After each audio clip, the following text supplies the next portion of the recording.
नमस्कार। मैं तेजकरण चौहान, सह आचार्य इतिहास, मांगीलाल बागड़ी महाविद्यालय नोखा। आज हम बीए पार्ट 3 के पेपर फर्स्ट के अंतर्गत आंग्ल मराठा संघर्ष में महादजी सिंधिया का क्या योगदान रहा और महादजी ने किस प्रकार अंत तक मराठा साम्राज्य और पेशवा की प्रतिष्ठा को बनाए रखने का प्रयास किया।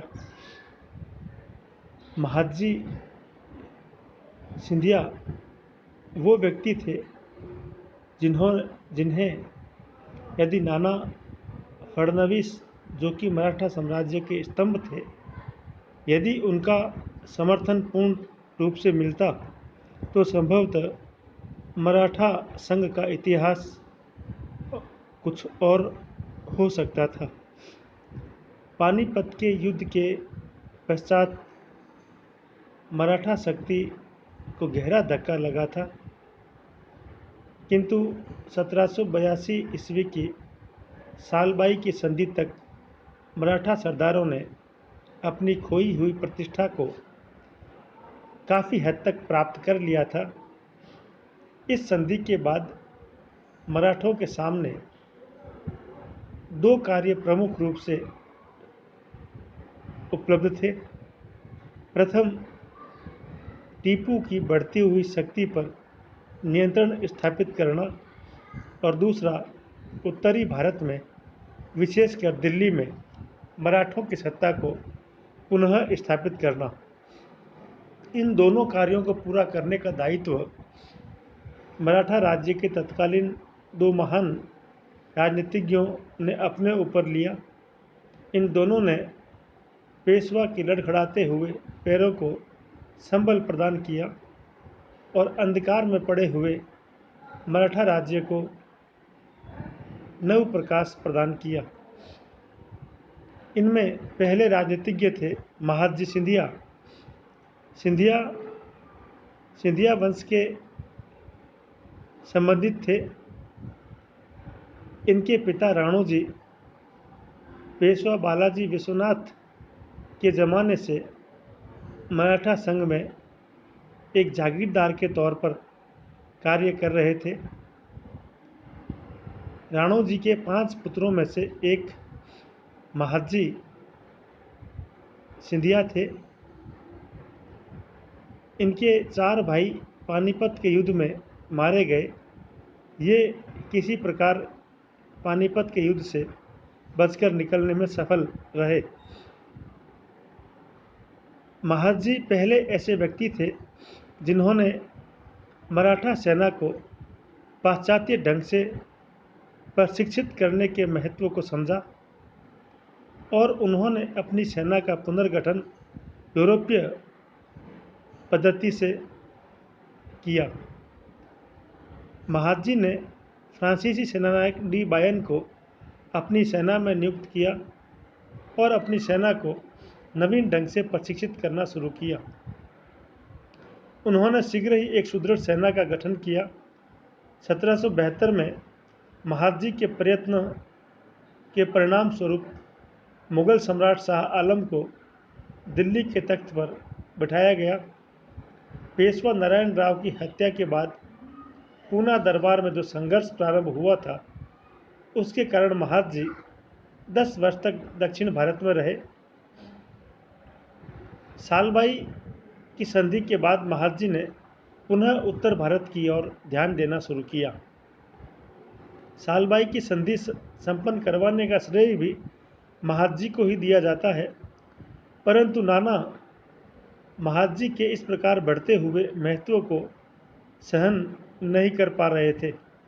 अतः नाना ने कभी भी महादजी को उनके पर्याप्त योग्यता और शक्तिशाली होने के बाद भी कभी भी उनको मराठा संघ में वो दर्जा प्रदान नहीं किया जिसके वो हकदार थे। सालबाई की संधि ने महादजी के महत्व को अत्यधिक बढ़ा दिया था। चूँकि शाह आलम उस समय आर्थिक संकट में था और अपनी समस्याओं के समाधान का दायित्व महादजी को सौंप दिया था। महादजी ने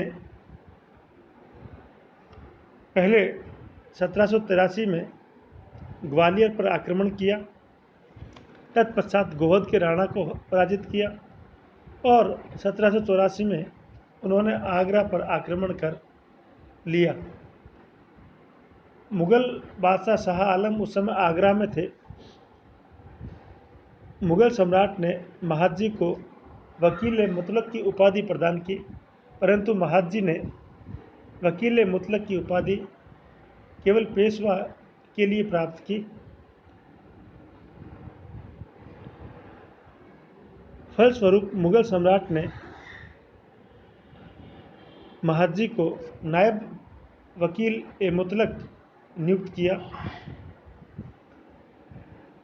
इन कार्यों में महादजी का समय और धन बहुत नष्ट हुआ और लगभग उन पर 80 लाख रुपए का ऋण चढ़ गया। महादजी को पूना दरबार से किसी प्रकार की सहायता नहीं मिली, क्योंकि नाना फडणवीस महादजी को हमेशा संदेह की दृष्टि से देखता था और नाना को लगता था कि महादजी पूना पर अपना प्रभाव बढ़ाना चाहते हैं। अतः वे हमेशा महादजी के प्रति सशंकित रहे। 1784-85 में उन्हें अनेक कठिनाइयों का सामना करना पड़ा। महादजी को अपना प्रभाव स्थापित करने के लिए जब वो उत्तर भारत की ओर आए, तब उन्हें राजपूतों से भी युद्ध करना पड़ा। जयपुर में सवाई जयसिंह की मृत्यु के बाद उनके पुत्र ईश्वरी सिंह और माधो सिंह के बीच हुए उत्तराधिकार के संघर्ष में मराठों ने पहले ईश्वरी सिंह का और बाद में माधो सिंह का पक्ष लिया था। माधो सिंह द्वारा गद्दी ग्रहण करने पर उसने मराठों को चौथ देने का वादा किया था, किंतु 1786 ईस्वी तक जयपुर ने न तो मुगल सम्राट को अपना वार्षिक कर अदा किया और न ही मराठों को चौथ चुकाई। अतः वकील ए मुतलक नियुक्त होने के बाद महादजी ने जयपुर से दोहरी मांग की। जयपुर का शासक सवाई प्रताप सिंह, जो इस समय शासन कर रहा था, उसकी मांग पूरी करने में असमर्थ था।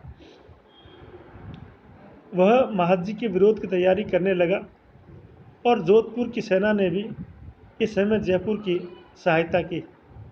महादजी की स्थिति कमज़ोर समझकर अनेक मुगल सैनिक भी राजपूतों के साथ मिल गए।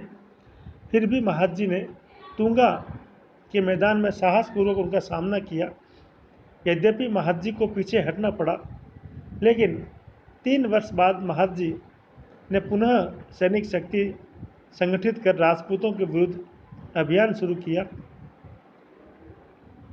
जिसमें 1790 में पाटन के युद्ध में महादजी ने जोधपुर की सेना को बुरी तरह हराया और महादजी जोधपुर की ओर रवाना हुए। 10 सितंबर 1790 को मेड़ता का युद्ध हुआ, जिसमें जोधपुर की सेना पराजित हुई और जोधपुर के शासक विजय सिंह को महादजी के साथ संधि करनी पड़ी, जिसके अनुसार 60 लाख रुपए सांभर और अजमेर का परगना देना पड़ा। इसी प्रकार 1791 में जयपुर के साथ भी संधि स्थापित की, जिसमें चौथ के 17 लाख रुपए और मुगल सम्राट के वार्षिक कर की उचित रकम तय की गई। तुंगा के युद्ध में महादजी के पीछे हटने से शाह आलम ये समझा कि महादजी का पतन हो गया है, अतः वह पठान नेता गुलाम कादिर के संरक्षण में चला गया और जुलाई 1788 में गुलाम कादिर ने शाह आलम को गद्दी से हटा दिया। तत्पश्चात 1788 में महादजी ने पुनः शाह आलम को गद्दी पर बैठाया। तुंगा के युद्ध के पश्चात महादजी ने नाना फडणवीस को सहायता के लिए पत्र लिखा, लेकिन नाना ने महादजी को किसी प्रकार की सहायता नहीं दी, क्योंकि नाना को ये आशंका थी कि महादजी उत्तर भारत में एक नवीन राज्य स्थापित करना चाहते हैं। नाना का यह विचार पूर्णतः मिथ्या था। महादजी अपने आप को पेशवा का सेवक समझता था। 1792 में उत्तर भारत पर अपना स्थापित करने के बाद महादजी लगभग 12 वर्ष बाद पूना के लिए रवाना हुए। नाना से अपने मतभेद दूर करने के लिए वह पूना जाकर उनसे बातचीत करना चाहते थे, लेकिन नाना, जो कि अत्यंत शंकालु प्रवृत्ति का था, उसने लॉर्ड कॉर्नवालिस से महादजी के विरुद्ध सैनिक सहायता मांगी। 1792 से लेकर 1794 तक महादजी पूना में ही रहे, किंतु नाना ने सदैव यही प्रयत्न किया कि पूना में उनका महत्व न बढ़े और वह पूना से दूर रहे। लेकिन दूसरी तरफ महादजी ने नाना के संदेह को दूर करने का भरसक प्रयत्न किया, परंतु वह इसमें सफल नहीं हो पाए। इसी बीच सिंधिया व होलकर में भी प्रतिद्वंदिता आरंभ हो गई थी। सिंधिया के सेनानायक डी बायन ने होलकर को लाखेरी के युद्ध में पराजित किया। इससे पूना में सिंधिया की प्रतिष्ठा और अधिक बढ़ गई। इसके कुछ दिनों बाद 1793 में महादजी बीमार पड़े और 1794 को मराठा साम्राज्य के इस आधार स्तंभ की मृत्यु हो गई। सही मायनों में हम देखें तो महादजी सिंधिया अपने युग के सर्वश्रेष्ठ कूटनीतिज्ञ एवं सैन्य संचालक थे। उत्तरी भारत में मराठों के प्रभुत्व को स्थापित करने का श्रेय महादजी को ही जाता है। उनका व्यक्तित्व अत्यंत प्रभावशाली और व्यवहार कुशल था।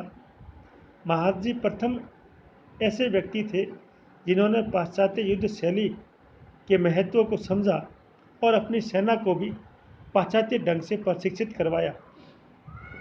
दुर्भाग्य से नाना ने कभी महादजी पर विश्वास नहीं किया, लेकिन वास्तव में महादजी सच्चे स्वामी भक्त थे।